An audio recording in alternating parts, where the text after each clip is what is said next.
Hello साथियों, नमस्कार। आपके अपने YouTube channel RKM take info पर आप सभी साथियों का तहे दिल से हार्दिक स्वागत है। साथियों, राजस्थान कर्मचारी चयन बोर्ड द्वारा सूचना सहायक भर्ती परीक्षा के कट ऑफ मार्क्स जारी कर दिए गए हैं और कट ऑफ मार्क्स आपने चेक भी कर लिए होंगे। दोस्तों, कट ऑफ मार्क्स जारी करने के बाद कई अभ्यर्थियों के कट ऑफ मार्क्स कम हो गए, किसी के बढ़ गए हैं। इसको लेकर दोस्तों कई अभ्यर्थी रोष में भी व्याप्त है, क्योंकि उनकी कट ऑफ मार्क्स पहले से कम हो गए हैं। लेकिन दोस्तों, कट ऑफ मार्क्स कम क्यों हैं और अधिक क्यों है, इसके बारे में दोस्तों इस वीडियो में बताएंगे, इसलिए आप अंत तक बने रहें। और दोस्तों, कट ऑफ मार्क्स जारी करने के संबंध में मैंने आपको सूचना दी थी कि कट ऑफ मार्क्स बहुत जल्दी जारी किए जाएंगे और या तो इस वीक में या नेक्स्ट वीक में 100% जारी हो जाएंगे। लेकिन दोस्तों, कई अभ्यर्थियों द्वारा कमेंट करके और टेलीग्राम ग्रुप पर ये कह रहे थे कि कट ऑफ मार्क्स टाइपिंग के बाद जारी किए जाएंगे। लेकिन दोस्तों, राजस्थान कर्मचारी चयन बोर्ड द्वारा आपके सूचना सहायक भर्ती परीक्षा के कट ऑफ मार्क्स जारी कर दिए। आपने चेक कर लिया किसके कितने नंबर आए हैं। लेकिन दोस्तों, अभ्यर्थियों द्वारा टेलीग्राम व यूट्यूब चैनल दोनों पर कमेंट बॉक्स में कमेंट करके ये पूछ रहे थे, सर कि हमारे कट ऑफ मार्क्स कम हो गए हैं, इसका क्या कारण है। तो दोस्तों, मैं इसके लिए आपको बताना चाहूँगा, राजस्थान कर्मचारी चयन बोर्ड द्वारा जब प्रारंभिक उत्तर कुंजी जारी की गई थी और उसके बाद जब रिजल्ट के साथ अंतिम यानी फाइनल आंसर की जारी की गई थी, उसमें दोस्तों 7 क्वेश्चन डिलीट किए गए हैं और 2 क्वेश्चनों के ऑप्शन चेंज किए गए हैं। इसके संबंध में दोस्तों मैं आपको पहले ही अपडेट करा दिया था कि आपके 7 क्वेश्चन डिलीट होने वाले हैं और 2 से 3 क्वेश्चन का ऑप्शन चेंज हो सकता है। तो दोस्तों, अब आपने या तो मिलाने में गलती कर दी होगी या दोस्तों आपने सही तरीके से मिलान नहीं किया होगा, इसलिए आपको कट ऑफ मार्क्स में अंतर लग रहा होगा।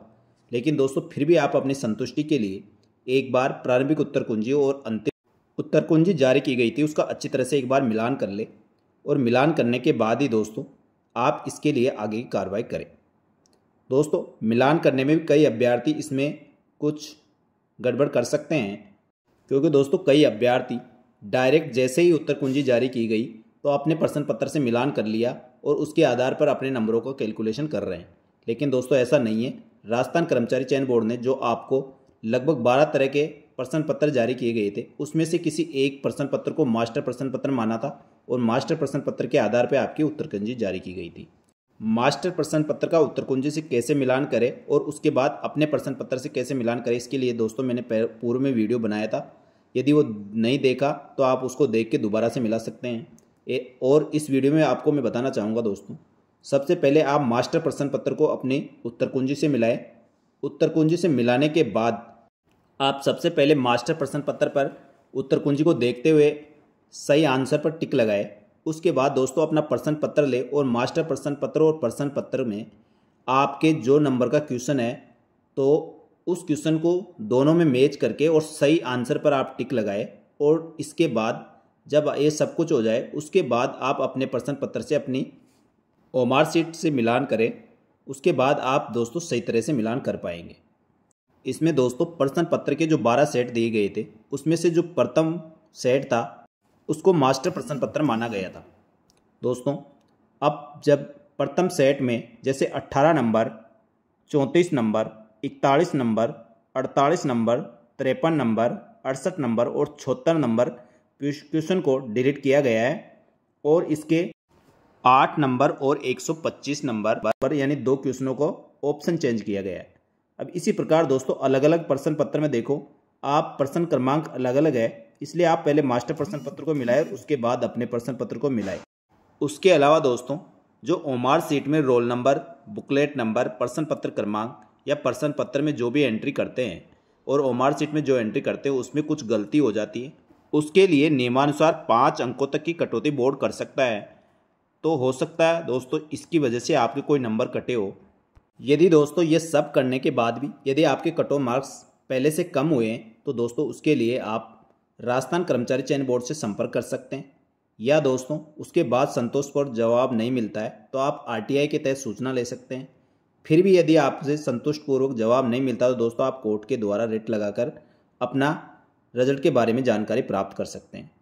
दोस्तों, पर ये सब करने से पहले दोस्तों आप अच्छी तरह संतुष्ट हो और उसके बाद ही आप आगे की कार्रवाई करें। दोस्तों, राजस्थान कर्मचारी चयन बोर्ड द्वारा सूचना सहायक भर्ती परीक्षा के अब टाइपिंग की डेट अगस्त में घोषित की जा चुकी है। तो जो भी अभ्यर्थी टाइपिंग के लिए क्वालिफाई हुए हैं दोस्तों, आपको अच्छी तरह से टाइपिंग की तैयारी करनी चाहिए क्योंकि दोस्तों टाइपिंग की वजह से कोई अभ्यर्थी सूचना सहायक भर्ती परीक्षा में फेल नहीं होना चाहिए। अब निश्चित ही इसमें से 3 गुना अभ्यर्थियों में से 1.5 गुना अभ्यर्थियों को डॉक्यूमेंट वेरिफिकेशन के लिए पास किया जाएगा और डॉक्यूमेंट वेरिफिकेशन होने के बाद उसमें से 1 गुना अभ्यर्थियों को संबंधित कैटेगरी में जो पोस्टें खाली है उसके अनुसार उनको नियुक्ति पत्र दिए जाएंगे। लेकिन दोस्तों आप टाइपिंग नियमित रूप से करते रहे, साथ ही अन्य भर्ती परीक्षाएं हैं उनकी तैयारी करते रहें। दोस्तों जो अभ्यर्थी इसमें टाइपिंग के लिए पास नहीं हुए और जिनको लगता है मेरा फाइनल सिलेक्शन नहीं हो पाएगा, उसके लिए दोस्तों अभी प्रोग्रामर एसीपी की भर्ती निकली हुई है। कुछ समय बाद विद्युत विभाग में भी सूचना सहायक की भर्ती आने वाली है और शिक्षा विभाग में कंप्यूटर अनुदेशक की भर्ती आने वाली है। इसलिए आप अभी से उनकी नियमित रूप से तैयारी करते रहें। दोस्तों सूचना सहायक भर्ती परीक्षा के फाइनल एक्सपेक्टेड कट ऑफ क्या रह सकती है उसके बारे में दोस्तों जल्दी वीडियो आएगा और टाइपिंग व दस्तावेज सत्यापन इन सब के बारे में दोस्तों आपको समय समय पर अपडेट करते रहेंगे।